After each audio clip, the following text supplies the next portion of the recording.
Hello student स्वागत करुच्ची आपण मानू जेएसआर स्कूल को। तो आपण माने किछि दिन पूर्वर देखुथिबे anganwadi worker and helper and mini worker रो पोस्ट बाहरी। तो ओडिशा गवर्नमेंट रो जो पोस्टा जो बाहरी आपण माने प्राय तो ऑलरेडी अप्लाई करि सारि थिबेनी आउ केते जण थिबे एबे भी अप्लाई करि नथिबे। तो मु समस्तन ये सूचना दूची एटा मोस्ट इम्पोर्टेंट वीडियोटा आपण माने लास्ट पर्यंत देखूँ ना क्लीयर हो पारे। ये जो पॉइंट सिस्टम रखाही आपण मैंने देखिपे ये पीडीएफटा भलरे क्लीयर होनी मुझे देखा स्क्रीनशॉट नहीं। फास्ट आम देखने तार योग्यता कौन ठीक अच्छे। तार योग्यता हूँ मिनिमम जो मैंने एप्लाय करा हूँ ओनली फॉर वोमेन मान ठीक अच्छे। Only for girls Etah boy मैंने एप्लाय करें।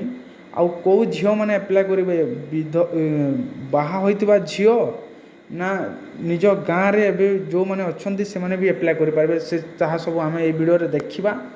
तो वीडियो लास्ट पर्यंत देखूँ आपण को सबू जना पड़ जमी आपणकर एवं बर्तमान मिनिमम क्वालिफिकेशन हूँ हाई स्कूल पास करथिबा कथा ठीक अच्छे। तापर जदि आपड़ जदि हाइजर एजुकेशन रखिंट जमी +2 है बीए है डिग्री है आपणकर होगा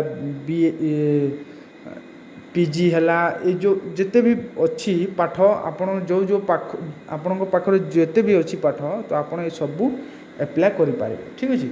मिनिमम आपणकर 10th है मिनिमम आपणकर 10th रहा कथा। तापर आपणकर जिते क्वालिफिकेशन अच्छी से हिसाब से आपन को पॉइंट मिल पॉइंट बेसिस रे सिलेक्शन कराहब anganwadi worker and helper and mini worker. जो गाँव रहा कथा आपण जो रोचंती से जगार हवा कथा तार प्रमाणपत्र नहीं कि जीवे। आपण जदि SC ST अनुसूचित जाति और अनुसूचित जनजाति जदि अच्छी ताहले तार प्रमाणपत्र नहीं कि जीवा पड़ो। जमीती है आपणकर SC सर्टिफिकेट और ST सर्टिफिकेट आमर कास्ट आउ जो कास्ट सर्टिफिकेट कह जाए ताकू नहीं जीवा पड़ो। मेन इम्पोर्टेंट कथा हूँ जो मैंने विधवा अच्छा जदि स्वामी जदि मृत्यु कर सारे जदि पाखरे केते जन पाखरे जदि मेडिकल केस हो तो पाखरे आमर मेडिकल रिपोर्ट थी तो पाखरे जो रिपोर्टटा अच्छी तो सेटा होगला आमर सर्टिफिकेट जो जार स्वामी कौन सी मेडिकल केस रे से माने खराब होनी भी सुविधा अच्छी से माने जाइए सरपंच रु गोटे लेखा आणिकी सेटा सर्टिफिकेट करें ठीक अच्छे। तांकर भी बेनिफिट अच्छी आम सब ये वीडियो देखा किए केते पॉइंट पाइब और कौ बेसिस रे सिलेक्शन हम यहाँ मोस्ट इम्पोर्टेंट वीडियो पिला माने आपण एटा को स्किप करंतुनी। जदि स्किप करेंगे आपण एटा आपणकर ही लॉस्ट। आउ एटा मु जोटा बतौछि एटा केनसी वीडियो रे आपण माने पाई परिबेनी यूट्यूब रे आपण खोजी देखंतु। अंगनवाड़ी रे आपण माने पोस्ट अप्लाई करूछंती जो अंगनवाड़ी रो सेही अंगनवाड़ी रो निजे हेबा कथा सेही गाँ रो हेबा कथा सेही बासिंदा रो हेबा कथा। जदि अन्य गाँ रो जदि दौछंती ताहले आपणकर फॉर्म रिजेक्ट हो जिवो 100% ठीक अछि। तो भाबी चिंती कि अप्लाई करंतु जदि आपणकर गाँ रो पोस्ट बाहर छी ताहले अप्लाई करंतु नहले नचेत छाड़ी दिंतु मन दुख करंतुनी पोस्ट अच्छी आहरी बाहर।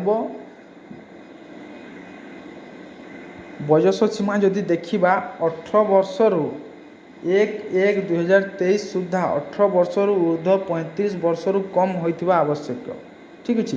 ये बोधे आपणकर रिलैक्सेशन देनी जदि देइछि ताहले ठीक ताहले जहाँकर 35 भी होउछि तांकर जदि SC ST से 5 वर्ष एड करिकी आपण 40 वर्ष होते भी एप्लाय करेंगे। यहाँ तो आपण मानक जना अच्छी देखु जमीती आप 10 क्लास पढ़ी थे आपण को ओडिया जानिथिबा बाध्यतामूलक। जदि ओडिया आपण जानि नथिबे ताहले आपण को सिलेक्शन करा जीवनी। आपण माने जदि आगुरु जदि अंगनवाड़ी रे जदि काम करूछंती जदि 5 वर्ष रु जदि अधिक जदि काम करिथिबे तार भी प्रमाणपत्र नहीं कि आपण माने एप्लाय करि पारिबे। मु आपण मानक जमीती कही जहाँकर अनुसूचित जाति और जनजाति जार SC ST अच्छी से 10 पॉइंट पाइबे ठीक अच्छे। जदि विधवा जी ଯାହାଙ୍କର ସ୍ୱାମୀ ନାହିଁ ସେମାନେ ବି 10 ପଏଣ୍ଟ ପାଇବେ। ଅନାଥ ଯିଏ ଯାହାର ମା ବାପା ନାହିଁ ସିଏ ବି 10 ପଏଣ୍ଟ ପାଇବ। ଶାରୀରିକ ଭିନ୍ନକ୍ଷମ ଯେଉଁମାନେ ହ୍ୟାଣ୍ଡିକ୍ୟାପ୍ ସେମାନେ 5 ପଏଣ୍ଟ ପାଇବେ। ସ୍ୱାମୀ ପ୍ରତିରକ୍ଷା ସେମାନେ ବି 5 ପଏଣ୍ଟ ପାଇବେ। ଯଦି ପ୍ରାଚୀନ ଉଚ୍ଚ ଶିକ୍ଷା ଲାଭ କରିଛନ୍ତି, ଦେଖନ୍ତୁ ପିଲାମାନେ ଏଇଠି ହେଉଛି ମେନ୍ ପଏଣ୍ଟ, ସେ ବି 5 ପଏଣ୍ଟ ପାଇବେ। ମାନେ କ'ଣ ହେଲା, ଆପଣ ଯଦି ଦଶମ ପଢ଼ିଛନ୍ତି, ଯେଉଁ ଝିଅ ଦଶମ ପଢ଼ିଛି କିନ୍ତୁ ଆଉ ଗୋଟେ ଝିଅ ଯଦି +2 କରିଥିବ, କିନ୍ତୁ ଆଉ ଗୋଟେ ଝିଅ ଯଦି +3 କରିଥିବ, ତ ଫାଷ୍ଟ +3କୁ ରେଫରେନ୍ସ ଦିଆହେବ, ତାପରେ ଯାଇକି +2, ତାପରେ ଯାଇକରି ମ୍ୟାଟ୍ରିକ୍।